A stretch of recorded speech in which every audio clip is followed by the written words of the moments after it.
Good morning. So, right now we will be discussing about today we will be discussing about the following things. First one is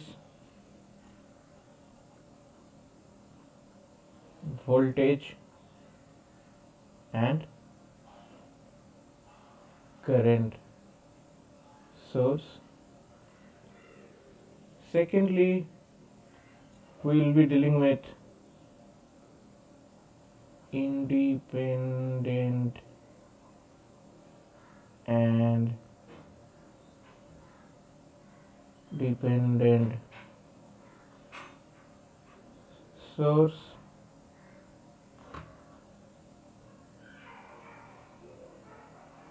And if time permits, we will be discussing about KCL and KVL. But before that, let it name as 4. Before that, we have to have a concept regarding circuit connection.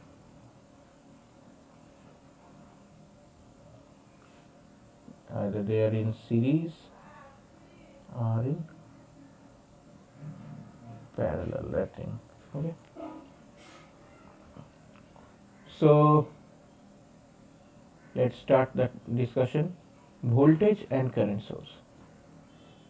Here you can see that sources either can be a voltage source. Okay.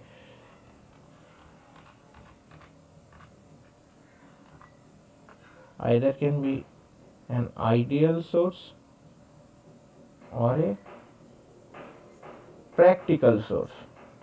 Okay, practical source. Now both the sources can be voltage source or current source.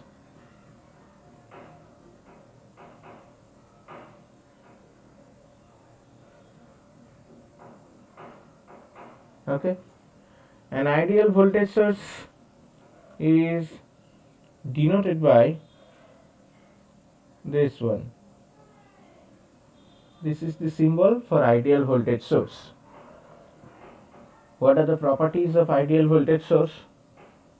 First thing, voltage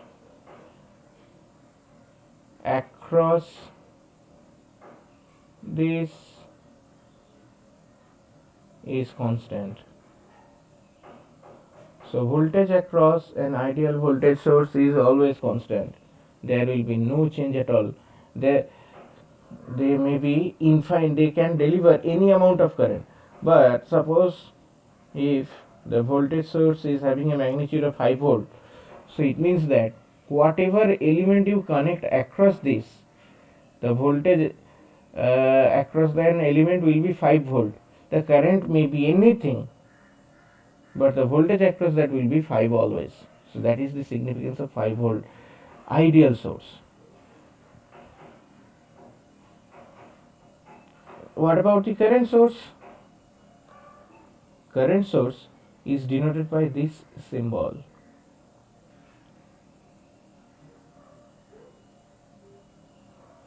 Now in voltages, mind this thing very carefully.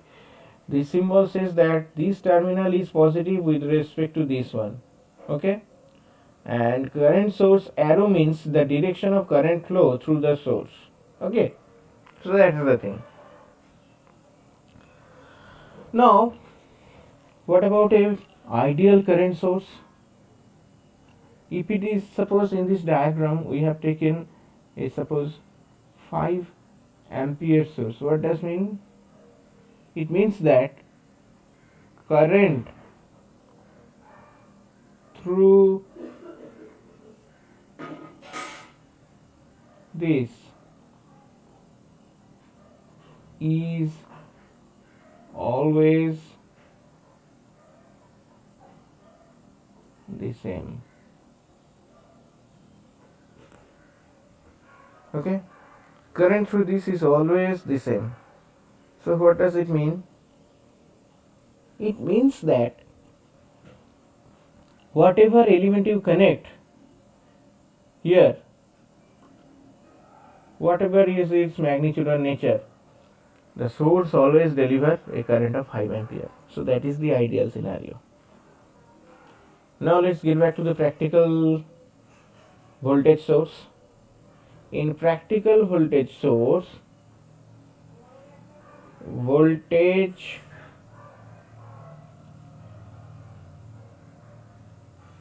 may be dropped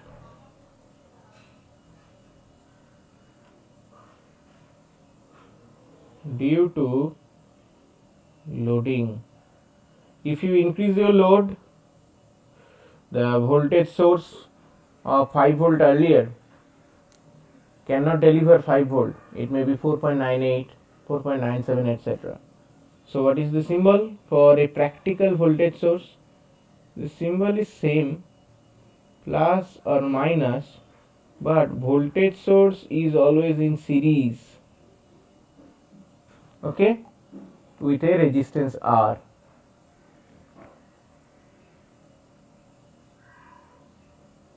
So a resistance will be in series with R. What about the current? A practical current source, current may be less or more due to loading.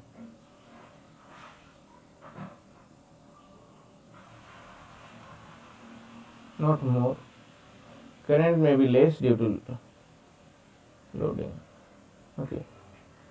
Again, the diagram will be a current source, arrow will be there just like ideal source, but there will be a resistor in parallel.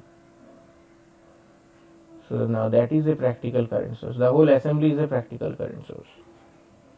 So from the analysis, what is evident is that what makes the difference between ideal and practical sources?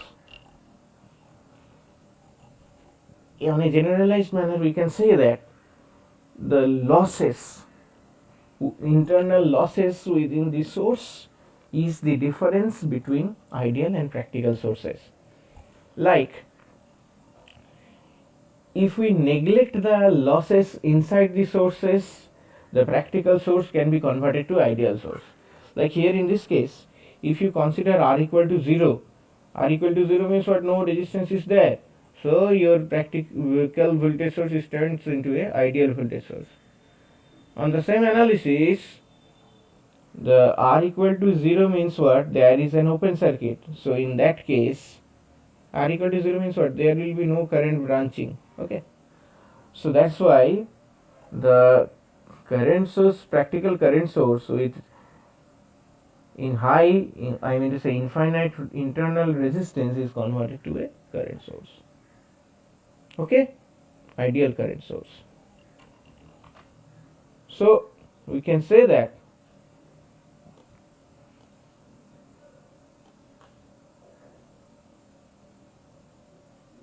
ideal voltage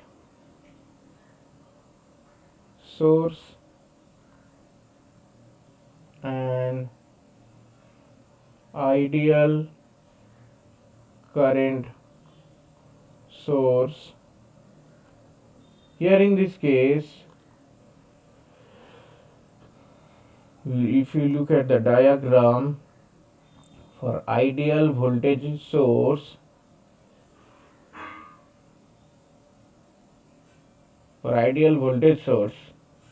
the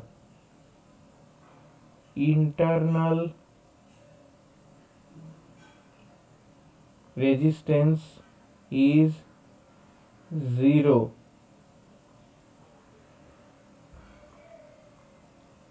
For ideal current source, internal resistance is, this resistance is 0. So 0 means what? very high.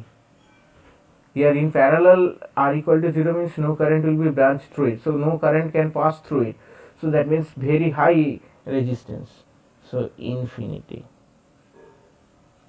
For an ideal, the magnitudes are 0 and infinity for voltage source and current source respectively, whereas for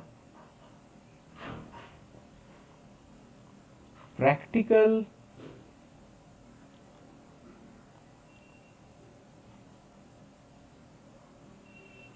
voltage source and practical current source,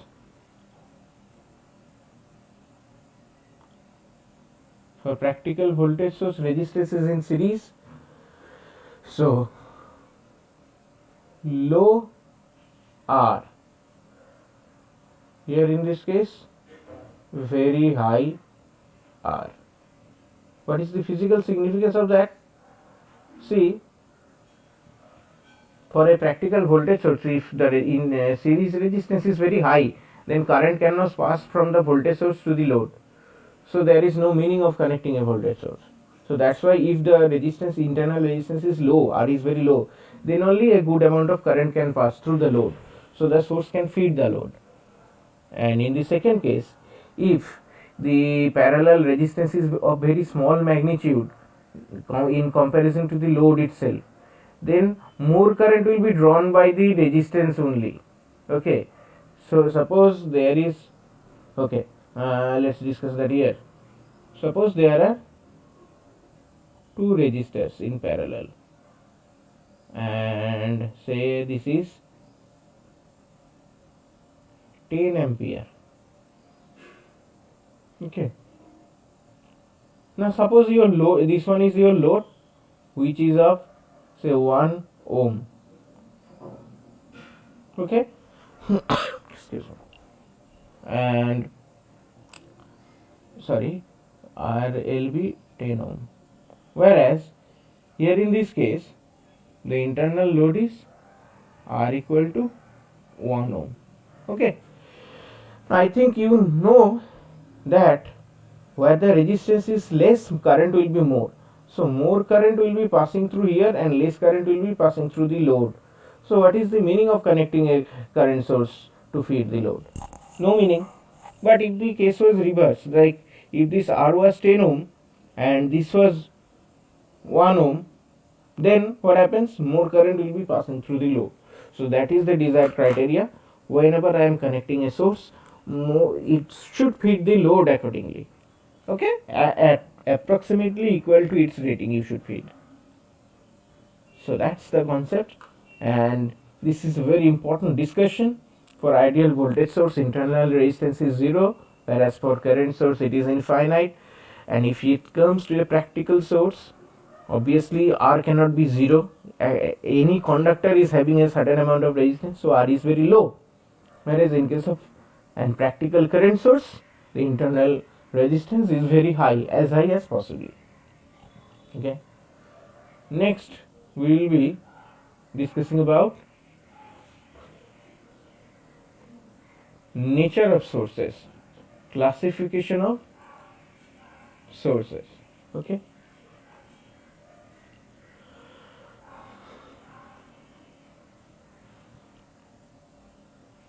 excuse me, we will be dealing with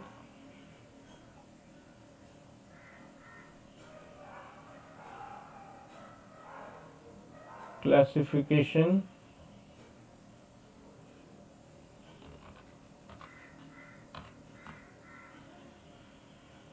of sources.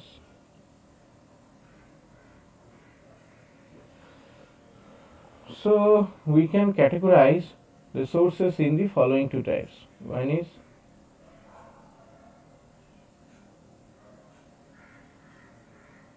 independent, whereas the other one is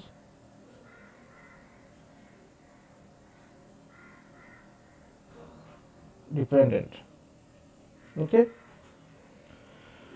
Now this independent source may be a voltage or current source. Either of them may be ideal and practical.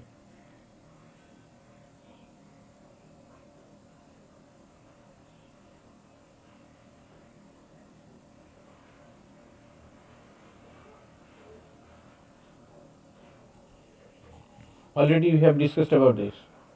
Now it comes about the dependent.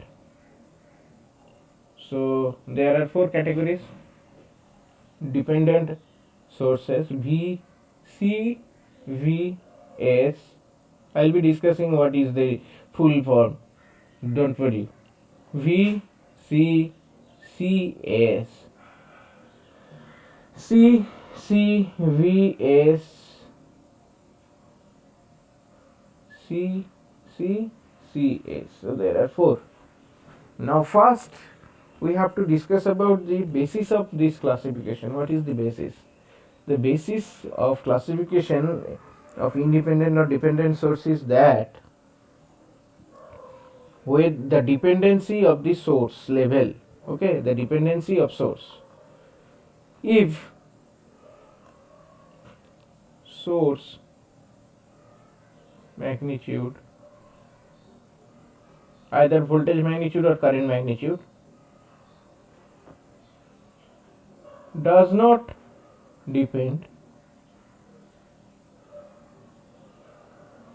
on any other circuit parameter, any other circuit parameter, then it is said to be independent source. Independent source, like a voltage source that we discussed. Whatever load you connect, that may be a combination of, suppose, resistor, capacitor, whatever is there, but the magnitude of this source voltage does not depend on any of the circuit elements. Similarly, for a current source, whatever, if it is connected across a load, whatever elements are there, the magnitude of current source does not depend on any of the circuit elements throughout. Okay, so these sources are known as independent sources. Whereas, excuse me, for the sources possesses a certain dependency on any circuit element. So let me write it. What is a dependent source? Dependent source. So dependent source means dependency of circuit element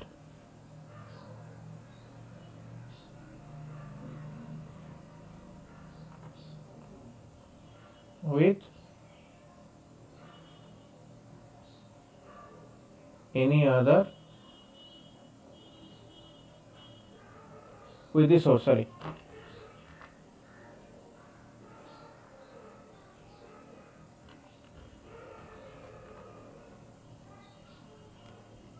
So dependency of,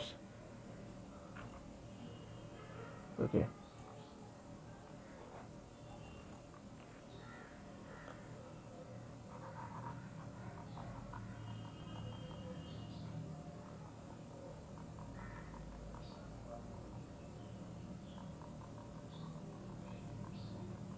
so dependency of source magnitude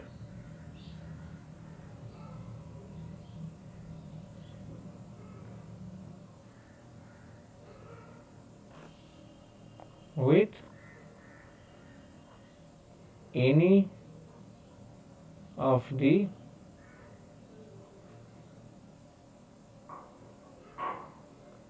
circuit element. Okay, so that is what is known as dependent source. As an example,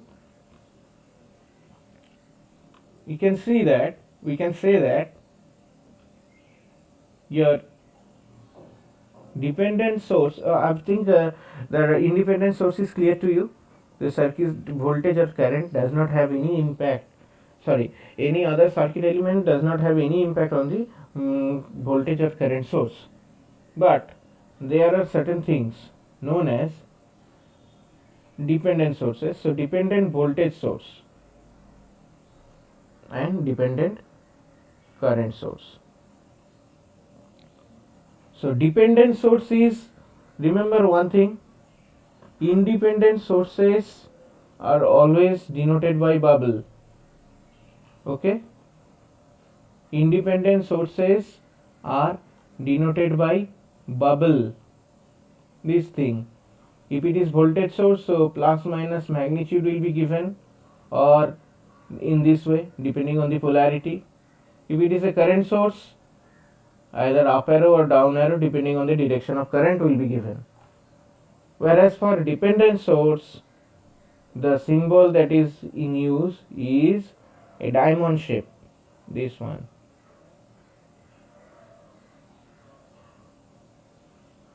Okay, so if it is a voltage source, so plus minus or minus plus will be given. If it is a current source, arrow will be given. Now let's discuss that dependent. What do you mean by dependent voltage source, DVS? So DVS means what? Dependent voltage source. So dependent means what? The source voltage depends on any other element. Element means what?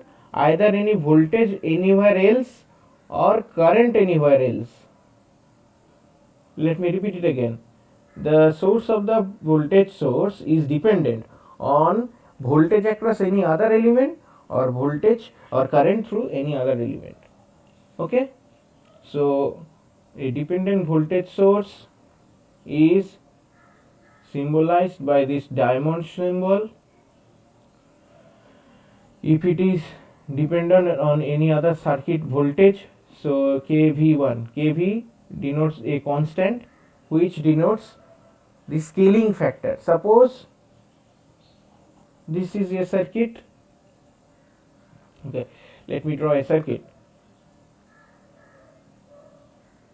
Let us draw the following circuit that I will discuss. I don't know what happens.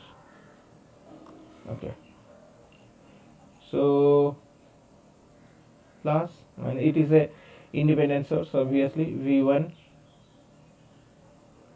Now practical example of dependent sources are your semiconductor devices, just like op amp and these things. And independent sources are battery something. So dependent sources are mainly semiconductor devices. Anyway, suppose there is 5 ohm. This is 8 ohm. And the voltage here is a dependent voltage source, 2I1. Here another resistance is there, and another voltage source, independent source is there. Okay, here this voltage is VL, let, and current through this one is I1, let. The polarity is in this way given. So here you can see that in the diagram the voltage source have a magnitude of 2I1, where I1 is the current through this element. So what is actually happening? The source voltage depends on current through any other element. Okay, current through any other element. So obviously it is a dependent voltage source which depends on current through any other network. Let me repeat it. It depends on current through any other network. Okay, so it is called a dependent voltage source, and it is a current controlled voltage source. Okay, it is a current controlled voltage source. On a similar analogy, if the same circuit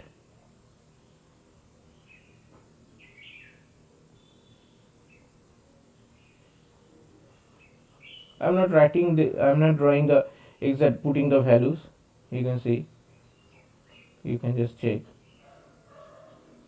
Suppose now it is 2V1.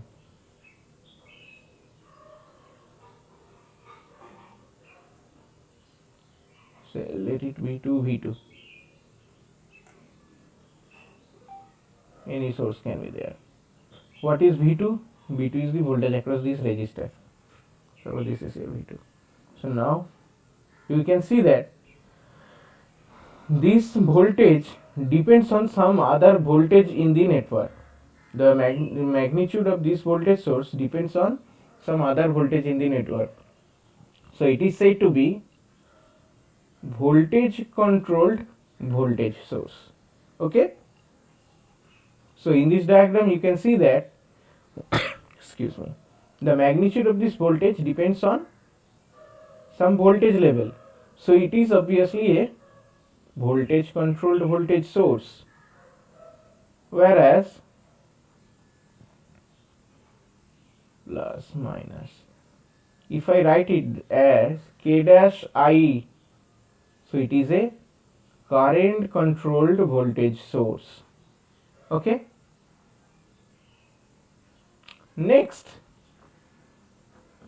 okay, time will not permit today, so I will wrap up with the dependent current source. Now this is a dependent voltage source.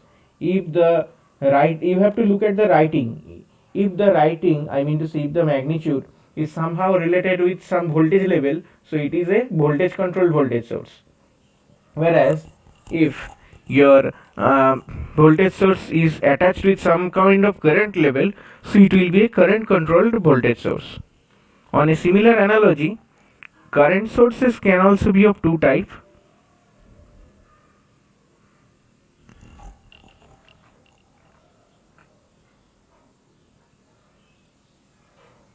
Here it is said that K is constant always. It is a transfer. If it, in this case, K means what? Actually, you are having a voltage source transferring from any other voltage source, so K is dimensionless. Okay. But here in this case, you are having a voltage source, but attached with some current, other current element. So now here in this case, from Ohm's law, you have to find the dimension of K. B equal to IR. Your output is V, input is I, so what should be K dash. Okay, so that's why, that's in this way. On a similar analogy, dependent current sources are denoted by this symbol.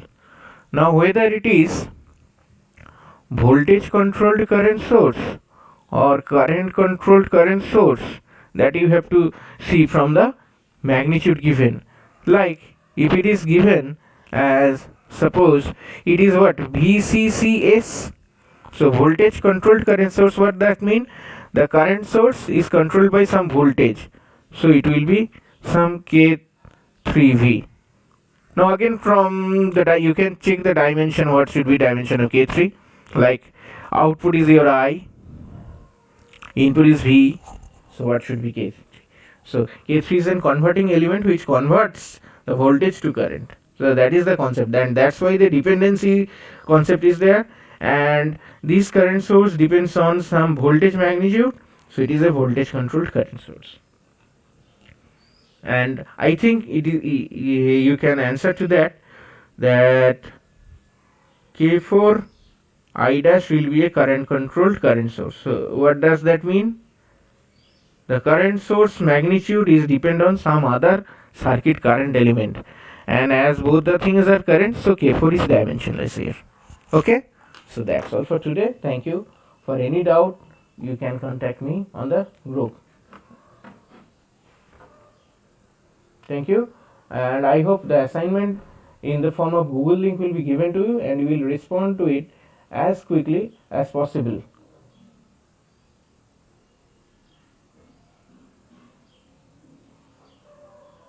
Thank you.